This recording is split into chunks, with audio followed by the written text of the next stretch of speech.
How a 1910 secret meeting rewrote money for the elite. Imagine this, it's November 1910, a private luxury train car slips out of Hoboken, New Jersey, under cover of darkness. No press, no records. 6 men representing nearly 1/4 of the world's entire wealth are on board. They are not politicians. They are not elected by anyone. Yet what they decide in the next 9 days will quietly seize control of the money you use every single day for the next century and beyond. You've never heard their real plan. Your textbooks call it banking reform. They called it the ultimate heist. By the time you finish this video, you will never look at a dollar bill or any currency the same way again. How a 1910 secret meeting rewrote money for the elite. 105 stage setting the world. Before 1910, let's go back to the America of 1900.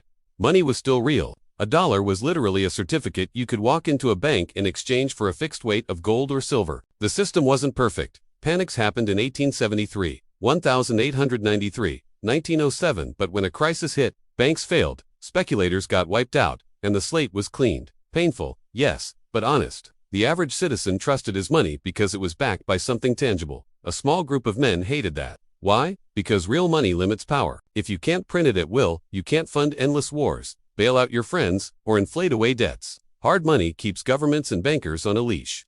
These men wanted the leash removed forever. Nelson Aldrich, Republican Senate leader, father-in-law to John D. Rockefeller Jr., Paul Vorbe, German-born Kuhn, Loeb & Co., partner architect of European central banking models. Frank Vanderlip, president of National City Bank today. Citibank Rockefeller ally Henry Davison, senior partner at J.P. Morgan & Co. Charles Norton, president of Morgan's First National Bank of New York. Benjamin Strong, Morgan's trusted lieutenant, future first Fed governor. Together, these 6 controlled banking giants that today would equal roughly $3 to $4 trillion in assets adjusted for inflation. More than Apple, Microsoft, and Amazon combined in 1910 terms. 340 origins. The panic of 1907, as the perfect crisis 1907, was the dress rehearsal. A failed attempt to corner the copper market triggered bank runs. Knickerbocker Trust collapsed. Panic spread. Who stepped in as savior? J.P. Morgan personally. He locked rival bankers in his library until they pledged $25 million to backstop the system. The public cheered Morgan as a hero. But behind closed doors, Morgan, Rockefeller, and Kuhn Loeb partners realized something terrifying. What happens when Morgan dies? Who rescues the rescuers? Their conclusion: the public can never be allowed to depend on one man again. The rescue power must be institutionalized under their control and disguised as public service. November 22, 1910. The group boards Senator Aldrich's private railroad car, Alice, attached to a regular train but sealed off. Official story: they're going duck hunting on Jekyll Island, Georgian exclusive club owned by the Morgans and Rockefellers. No servants who could talk were allowed in the private clubhouse. The men cooked for themselves. First names only.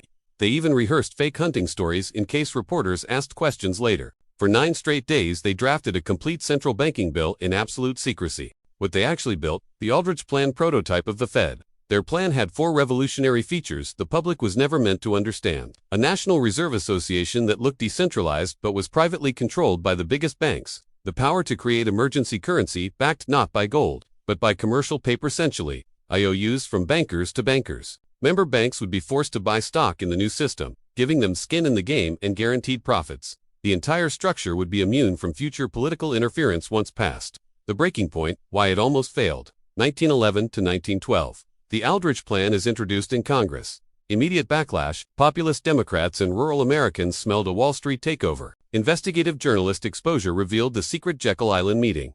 Public fury erupted. 1912 election. Woodrow Wilson wins, promising to destroy the money trust. The bankers appeared defeated. The Great Deception, Glasowen Act 1913, this is where the real genius happens. Paul Verberg and the Jekyll Island Group did not give up, they rebranded. They hired a progressive Virginia congressman, Carter Glass, and a folksy senator, Robert Owen, to sponsor a new bill that sounded completely different, called it the Federal Reserve. Instead of National Reserve Association, added fake regional banks to make it look decentralized. Put a Federal Reserve Board in Washington with presidential appointees, window dressing. Kept the core mechanism 100% identical to the Aldrich Plan. On December 23, 1913, 2 days before Christmas, when most congressmen had gone home, the Federal Reserve Act passed with only a handful of members present. Many who voted later admitted they didn't understand what they were voting for. Immediate fallout: World War I financing. 6 months later, World War I begins. Without the Fed, the U.S. could never have financed Britain and France on the scale it did. From 1914 to 1917, the Fed expanded credit by over 900%. Bank profits exploded. When America officially entered in 1917, the same banks that wrote the Fed law underwrote Liberty bonds, making another fortune.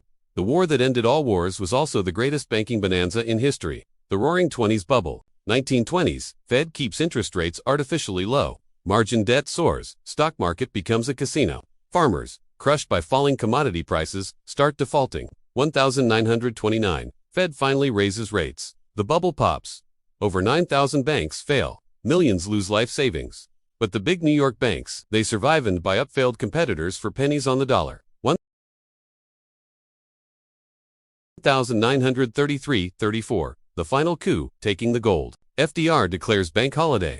Americans ordered to turn in gold coins and certificates for paper dollars under threat of 10 years in prison. Then, once all private gold is confiscated, FDR revalues gold from $20.67 to $35 an ounce, handing a $2.8 billion windfall, hundreds of billions today, directly to the Federal Reserve banks that now owned the gold.